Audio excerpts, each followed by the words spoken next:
କପଡ଼ାର ଥାନ ଲଦି ହାଟ ବଜାରକୁ ଯିବା ପାଇଁ ପ୍ରସ୍ତୁତ ହେଉଥିବା ସମୟରେ ନାମଦେବକୁ ତାଙ୍କ ପତ୍ନୀ କହିଲେ, ଆଜି ତ ଘରେ ଖାଇବାକୁ କିଛି ବି ନାହିଁ। ଅଟା, ଲୁଣ, ଡାଲି, ଚାଉଳ, ଗୁଡ଼ ଏବଂ ଚିନି ସବୁ ଶେଷ ହୋଇଯାଇଛି।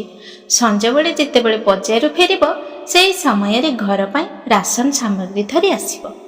ଭକ୍ତ ନାମଦେବ ଉତ୍ତର ଦେଲେ, ଦେଖୁଛି ଯେମିତି କୃଷ୍ଣଙ୍କ କୃପା।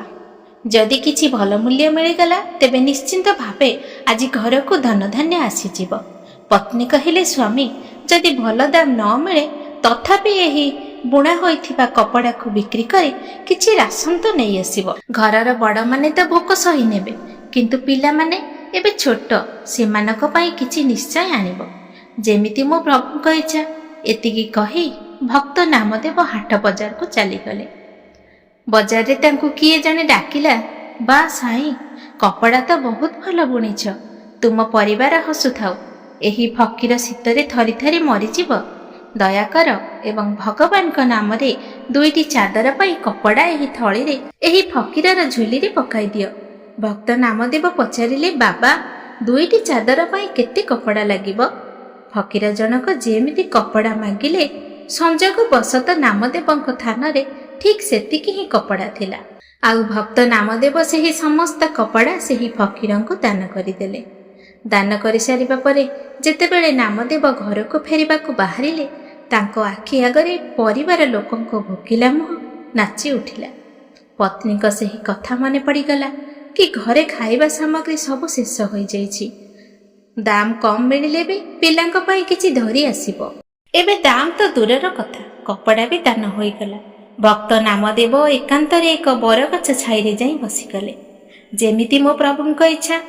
ଯେତେବେଳେ ସାରା ସୃଷ୍ଟିର ପାଳନ ସେ ନିଜେ କରୁଛନ୍ତି, ତେବେ ମୋ ପରିବାରର ଦାୟିତ୍ୱ ବି ସିଏ ହିଁ ନେବେ। ଏହା କହି ନାମଦେବ ନିଜ ହରିଙ୍କ ଭଜନରେ ଲୀନ ହୋଇଗଲେ। ଏବେ ଭଗବାନ କେମିତି ସ୍ଥିର ହୋଇ ରହିଥାନ୍ତେ? ନାମଦେବ ତ ସାରା ପରିବାରର ଦାୟିତ୍ୱ ତାଙ୍କ ଉପରେ ଛାଡ଼ିଦେଲେ। ଭଗବାନ ଭକ୍ତଙ୍କ କୁଡ଼ିଆର ଦୁଆରେ ଯାଇ ବାଡ଼େଇଲେ। ନାମଦେବଙ୍କ ପତ୍ନୀ ପଚାରିଲେ, କିଏ? ଭଗବାନ ପଚାରିଲେ, ନାମଦେବଙ୍କ ଘର କ'ଣ ଏଇଟା? ଭିତରୁ ଶବ୍ଦ ଆସିଲା, ଆଜ୍ଞା ହଁ, ଆପଣଙ୍କୁ କିଛି ଦରକାର କି? ଭଗବାନ ଭାବିବାକୁ ଲାଗିଲେ ଯେ ଧନ୍ୟ ଏହି ପରିବାର। ଘରେ ତ କିଛି ନାହିଁ, ତଥାପି ହୃଦୟରେ ସାହାଯ୍ୟ କରିବାର ଜିଜ୍ଞାସା ଅଛି। ଭଗବାନ କହିଲେ, କବାଟ ଖୋଲନ୍ତୁ। ପତ୍ନୀ ପଚାରିଲେ, କିନ୍ତୁ ଆପଣ କିଏ? ଭଗବାନ କହିଲେ, ସେବକର ପରିଚୟ କ'ଣ ହୋଇଥାଏ ଭଗତୁଣୀ? ଯେମିତି ନାମଦେବ ବିଠୋଙ୍କ ସେବକ, ସେମିତି ମୁଁ ନାମଦେବଙ୍କ ସେବକ।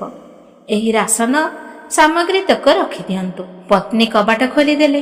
ଏହାପରେ ଘରକୁ ଏତେ ରାସନ ଆସିବାକୁ ଲାଗିଲା ଯେ ରହିବା ପାଇଁ ଜାଗା କମ୍ ପଡ଼ିଗଲା। ଏତେ ସାମଗ୍ରୀ ନାମଦେବ ପଠାଇଛନ୍ତି? ମୋତେ ତ ବିଶ୍ୱାସ ହେଉନି। ପତ୍ନୀ ପଚାରିଲେ। ଭଗବାନ କହିଲେ, ହଁ ଭଗତୁଣୀ, ଆଜି ନାମଦେବଙ୍କ କପଡ଼ା ଭଗବାନ କିଣିଛନ୍ତି। ନାମଦେବଙ୍କର ଯେମିତି ସାମର୍ଥ୍ୟ ଥିଲା ସେ ଦେଲେ। ଏବେ ମୋ ସରକାରଙ୍କର ଯେତିକି ସାମର୍ଥ୍ୟ ସେ ସୁଝାଉଛନ୍ତି। ଆଉ କେଉଁଠି ଜାଗା ଅଛି କୁହନ୍ତୁ? ସବୁ କିଛି ଆସିବାକୁ ଯାଉଛି। ସଞ୍ଜ ହେବାକୁ ଲାଗିଥିଲା। ସାମଗ୍ରୀ ରଖୁ ରଖୁ ପତ୍ନୀ ଥକି ପଡ଼ିଥିଲେ।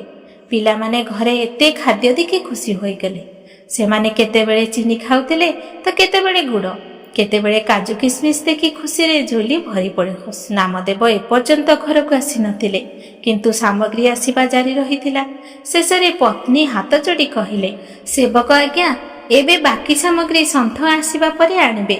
ଆମକୁ ତାଙ୍କୁ ଖୋଜିବାକୁ ଯିବାକୁ ହେବ, କାରଣ ସେ ତ ଗାଁ ବାହାରେ ବରଗଛ ମୂଳେ ବସି ତାଙ୍କର ପ୍ରଭୁଙ୍କ ଭଜନ କରୁଛନ୍ତି। ଏବେ ପରିବାର ଲୋକେ ନାମଦେବଙ୍କ ପାଖକୁ ଗଲେ। ସମସ୍ତଙ୍କୁ ସାମ୍ନାରେ ଦେଖି ନାମଦେବ ଭାବିଲେ, ବୋଧହୁଏ ଏମାନେ ଭୋକରେ ଆତୁର ହୋଇ ମୋତେ ଖୋଜୁଛନ୍ତି। ନାମଦେବ କିଛି କହିବା ପୂର୍ବରୁ ପତ୍ନୀ କହି ଉଠିଲେ, କିଛି ଟଙ୍କା ବଞ୍ଚାଇ ଦେବାର ଥିଲା। ଯଦି କପଡ଼ା ଭଲ ଦାମରେ ବିକ୍ରି ହେଲା, ତେବେ କ'ଣ ସବୁ ସାମଗ୍ରୀ ଆଜି ହିଁ କିଣି ପଠାଇବାର ଥିଲା? ନାମଦେବ କିଛି ସମୟ ପାଇଁ ଆଶ୍ଚର୍ଯ୍ୟ ହୋଇଗଲେ, କିନ୍ତୁ ପିଲାଙ୍କର ହସ ହସ ମୁହଁ ଦେଖି ସେ ବୁଝିଗଲେ ଯେ ନିଶ୍ଚିନ୍ତ ଭାବେ ତାଙ୍କ ପ୍ରଭୁ କିଛି ଲୀଳା କରିଛନ୍ତି। ପତ୍ନୀ କହିଲେ, ଯେଉଁ ସରକାରଙ୍କୁ ଆପଣ କପଡ଼ା ବିକିଲେ, ସେ ତ ଘରକୁ ସାମଗ୍ରୀ ପଠାଇବା ବନ୍ଦ କରୁନଥିଲେ। ଜଣା ନାହିଁ କେତେ ବର୍ଷର ରାସନ ଦେଇଗଲେ। ତାଙ୍କୁ ଅନୁରୋଧ କରି ଅଟକାଇଲେ ଯେ ବାକି ତକ ସନ୍ଥ ଆସିବା ପରେ ରଖିବା। ଭକ୍ତ ନାମଦେବ ହସିବାକୁ ଲାଗିଲେ ଏବଂ କହିଲେ, ଏହି ସରକାର ସେମିତି ହିଁ, ସେ ଯେତେବେଳେ ଦେବା ଆରମ୍ଭ କରନ୍ତି ସେତେବେଳେ ନେଲାବାଲା ଥକିଯାଆନ୍ତି। ଜନ୍ମରୁ ବୈରାଗୀ ଶୁକଦେବ ମହର୍ଷି ବେଦବ୍ୟାସଙ୍କ ପୁତ୍ର ଥିଲେ। ସେ ଜନ୍ମରୁ ହିଁ ବିତରାଗୀ ଏବଂ ବ୍ରହ୍ମଜ୍ଞାନୀ ଥିଲେ। ଏହି ଭୌତିକ ସଂସାର ବା ଦେହ ପ୍ରତି ତାଙ୍କର ତିଳେ ମାତ୍ର ମୋହ ନଥିଲା। ସେ ସର୍ବଦା ଆତ୍ମଚିନ୍ତନରେ ମଗ୍ନ ରହୁଥିଲେ ଏବଂ ନିଜ ଶରୀରର ହୋସ ମଧ୍ୟ ତାଙ୍କର ନଥିଲା। ଏହି କାରଣରୁ ସେ ଦିଗମ୍ବର ଅବସ୍ଥାରେ ବଣ ଜଙ୍ଗଲରେ ଘୁରି ବୁଲୁଥିଲେ। ଦିନେ ସେ ଘର ତ୍ୟାଗ କରି ଘଞ୍ଚ ଜଙ୍ଗଲ ଆଡ଼କୁ ଚାଲିଗଲେ। ପୁତ୍ର ମୋହରେ ଆବଦ୍ଧ ହୋଇ ପିତା ବେଦବ୍ୟାସ ହେ ପୁତ୍ର ଡାକି ତାଙ୍କ ପଛେ ପଛେ ଚାଲିଲେ। ଶୁକଦେବ ଆତ୍ମଲୀନ ଅବସ୍ଥାରେ ଏକ ସୁନ୍ଦର ସରୋବର କିମ୍ବା ନଦୀ କୂଳ ଦେଇ ଯାଉଥିଲେ। ସେହି ସମୟରେ ନଦୀର ସ୍ୱଚ୍ଛ ଜଳରେ କିଛି ସୁନ୍ଦରୀ ଦେବକନ୍ୟା ବିବସ୍ତ୍ର ହୋଇ ଆନନ୍ଦରେ ସ୍ନାନ କରୁଥିଲେ। ଶୁକଦେବ ଥିଲେ ଏକ 16 ବର୍ଷର ସୁନ୍ଦର ଯୁବକ ଏବଂ ସେ ସମ୍ପୂର୍ଣ୍ଣ ଉଲଗ୍ନ ଥିଲେ। କିନ୍ତୁ ଆଶ୍ଚର୍ଯ୍ୟର କଥା, ତାଙ୍କୁ ସେହି ବାଟ ଦେଇ ଯାଉଥିବାର ଦେଖି ମଧ୍ୟ ସ୍ନାନରତ କନ୍ୟାମାନେ ଟିକିଏ ବି ଲଜ୍ଜାବୋଧ କଲେ ନାହିଁ। ସେମାନେ ଯେମିତି ସ୍ନାନ କରୁଥିଲେ ସେମିତି ହିଁ ରହିଲେ। କେହି ହେଲେ ନିଜର ବସ୍ତ୍ର ଘୋଡ଼ାଇବାକୁ ଚେଷ୍ଟା କଲେ ନାହିଁ। ଶୁକଦେବଙ୍କ ଯିବାର କିଛି ସମୟ ପରେ ନିଜ ପୁତ୍ରକୁ ଖୋଜି ଖୋଜି ମହର୍ଷି ବେଦବ୍ୟାସ ସେଠାରେ ପହଞ୍ଚିଲେ। ବେଦବ୍ୟାସ ଥିଲେ ବୃଦ୍ଧ ଏବଂ ସେ ଉପଯୁକ୍ତ ବସ୍ତ୍ର ପରିଧାନ କରିଥିଲେ।